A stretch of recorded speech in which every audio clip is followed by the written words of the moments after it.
Mji mkuu wa kaunti ya Turkana wenye upekee wa mchanganyiko wa mila na mienendo ya kisasa ni mojawapo ya miji ambayo gharama ya maisha iko juu ikilinganishwa na sehemu nyingine nchini. Wakazi wa Lodwar wanalazimika kugharamika angalau shilingi 10 zaidi katika ununuzi wa bidhaa zozote zile.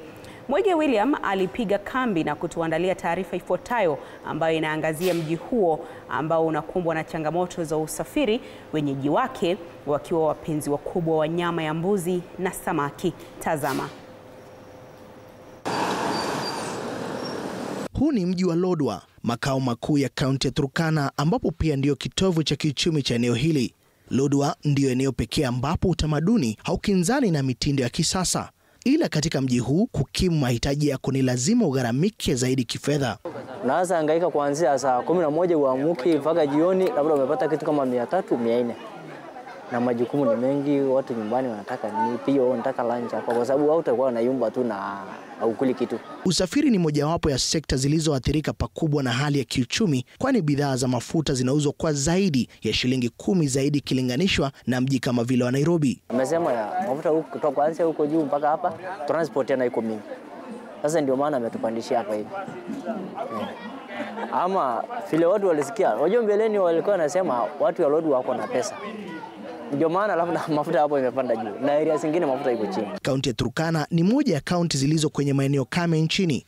Ukulima wa mazao ya chakula si miongoni mwa shughuli za kiuchumi zinazopendelewa na Waturkana ambao kwa kawaida ni wafugaji. Hivyo asilimia kubwa ya mazao ya kilimo cha chakula husafirishwa kutoka kaunti jirani. Nyanya iko bei kali, viazi iko bei kali, ni kwa sababu ya mvua. Mvua sasa ikinyesha hivi huko hapo barabara inakatika, mizigo haifiki. Sasa mzigo inakuwa bei kali. Kama viazi ilikuwa tunanunua 30, sasa hizi tunanunua 38 ama 4000. Nyanya tulikuwa tunanunua 3000, sasa tunanunua 5500 ama 6000. Waturkana wakijulikana kwa ulaji wa nyama haswa ya mbuzi, samaki ni wengi katika kaunti hii wakichangia katika kapu lao la chakula. Kumbuka mji wa Lodwar upo magharibi wa ziwa Turkana ambapo zaidi ya aina 15 za samaki wanavuliwa.